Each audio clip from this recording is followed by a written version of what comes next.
कानासाई international airport Osaka city से 50 kilometre दूर situated ये एक आइलैंड एयरपोर्ट है जिसपे लैंड और टेक ऑफ हो रहे एयरक्राफ्ट्स को astronauts direct international space station से भी देख सकते हैं। मजाक कर रहा हूँ, लैंड और टेक ऑफ तो नहीं, बट ओसाका बे में एक मैनमेड आइलैंड बना के उसके ऊपर एयरपोर्ट का कंस्ट्रक्शन किया गया था और ये इतना बड़ा था कि इसे डायरेक्ट इंटरनेशनल स्पेस स्टेशन से भी देखा जा सकता है। और क्यों नहीं, एक ऐसा एयरपोर्ट जिसके पास दुनिया का सबसे लॉन्गेस्ट टर्मिनल हो, टोटल 1.7 किलोमीटर लंबा, वो भला स्पेस से क्यों नहीं दिखाई देगा। टोटल $20 बिलियन लगा के बनाया गया ये जापान का एक नायाब और शानदार इंजीनियरिंग मास्टरपीस है, पर ये इंजीनियरिंग मास्टरपीस अब धीरे धीरे समुद्र में डूब रहा है। देखो, लॉन्ग स्टोरी शॉर्ट, समुद्र में आइलैंड इसलिए बनाया क्योंकि ओसाका का एग्जिस्टिंग एयरपोर्ट छोटा बढ़ रहा था और जमीन पे कोई जगह नहीं बची थी to expand the existing airport. सारा सब कुछ देखने के बाद ओसाका बे को चुना गया to construct a airport on a man made island. Obviously now अगर समुद्र के ऊपर एयरपोर्ट बनाना है तो इंजीनियरिंग के बेस्ट ऑफ द माइंड्स को साथ में आना पड़ेगा, but this union of the best of the minds of engineering failed to stand in front of our mother nature. Engineers ने कानासाई एयरपोर्ट को टोटल 5 किलोमीटर लंबा और 2.5 किलोमीटर चौड़ा बनाया जो एक मैसिव सी वॉल के दम पे खड़े होंगे।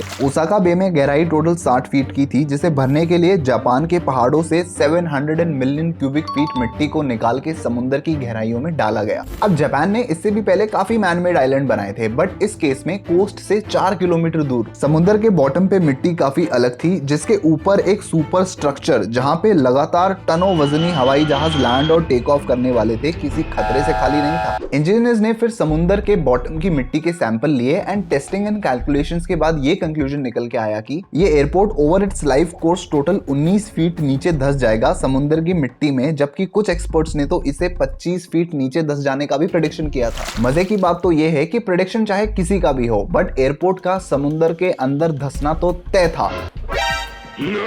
ऑफिशियल्स ने फिर इस आइलैंड और एयरपोर्ट की फाउंडेशन को 19 फीट नीचे दब जाने के हिसाब से डिजाइन करवाया और जाने अनजाने ये ही जापान की सबसे बड़ी गलती थी। कंस्ट्रक्शन फेज का सबसे पहला काम ओशन के फ्लोर को एकदम सख्त करने का था ताकि उसके ऊपर इतना जाइगेंटिक एयरपोर्ट कंस्ट्रक्ट किया जा सके। इसके लिए इंजीनियर्स ने 10 लाख ड्रिलिंग पाइप्स को ओशन फ्लोर के अंदर डलवाया और उन्हें वाइब्रेट किया, जिससे ओशन फ्लोर पे जो लूज सैंड थी वो वाइब्रेशन के कारण कंप्रेस हो गई और उसने ओशन के फ्लोर को काफी हद तक सख्त कर दिया। पाइप्स को बाहर निकाल के फिर पीछे रह गए 10 लाख ड्रिलिंग होल्स में पानी को एब्जॉर्ब करने वाली स्पेशल मिट्टी डाली गई और दूसरी तरफ 24 किलोमीटर लंबी सी वॉल बनाने के लिए 48,000 कंक्रीट ब्लॉक्स का इस्तेमाल किया गया। सी वॉल्स को जायंट स्टील के चेंबर्स में पत्थर और कंक्रीट डाल के बनाया गया और फिर इन सी वॉल्स के बीच में कंक्रीट के ब्लॉक्स रखे गए। इंजीनियर्स का सी वॉल बनाने का सिर्फ एक ही कारण था, वो कि एयरपोर्ट को समुद्र की बड़ी बड़ी वेव्स और टाइफून एंड सुनामी जैसी नेचुरल कैलामिटीज से बचाया जा सके। अब सी वॉल के अंदर मिट्टी डालकर आइलैंड की हाइट को ओशन की हाइट से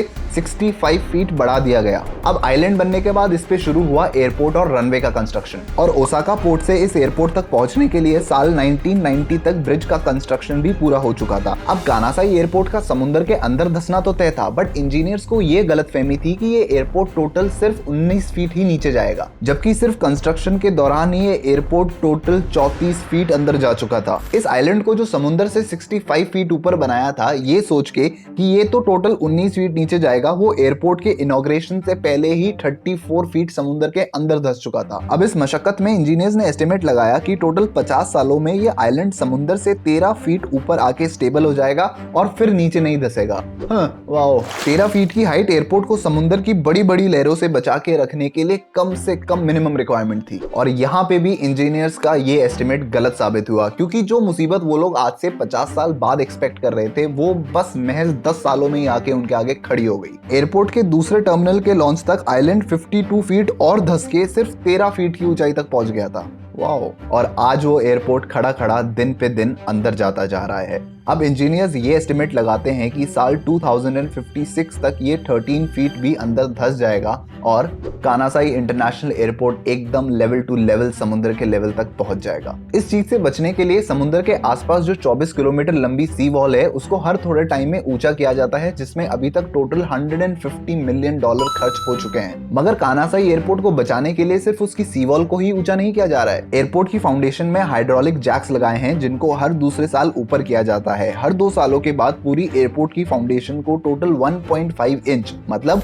1.5 इंच ऊपर किया जाता है, जिससे डूबने का खतरा कम तो नहीं हो रहा बट डिले जरूर हो रहा है। आइलैंड और एयरपोर्ट को बचाने के लिए ये जो भी कोशिशें की जा रही हैं, बट जापान को ये खुद अच्छी तरीके से पता है कि एयरपोर्ट तमाम कोशिशों के बाद भी एक ना एक दिन उनके हाथ से जरूर निकल जाएगा। हर साल मिलियंस ऑफ डॉलर खर्च करके वो एयरपोर्ट को बचा तो रहे हैं बट साथ में टाइम भी खरीद रहे हैं ताकि वो उस वक्त तक ओसाका के आसपास कोई और एयरपोर्ट बना सके। एक तरफ जहां एयरपोर्ट डूबने का खतरा सर पे मंडरा रहा है, वहां हमारी मदर नेचर भी आए साल हमारे दरवाजे पे दस्तक दे रही है। 2018 में ओसाका बे पर टाइफून जेबी ने हमला किया था। ये तूफान इतना बड़ा था कि 10 घंटों तक इस तूफान ने समुद्र के लेवल को बढ़ा दिया था और समुद्र का सारा पानी कानासाई एयरपोर्ट के अंदर आ गया। रनवे पानी से भर गया और एयरपोर्ट पे पार्क्ड एयरप्लेन्स को भी अच्छा खासा नुकसान उठाना पड़ा।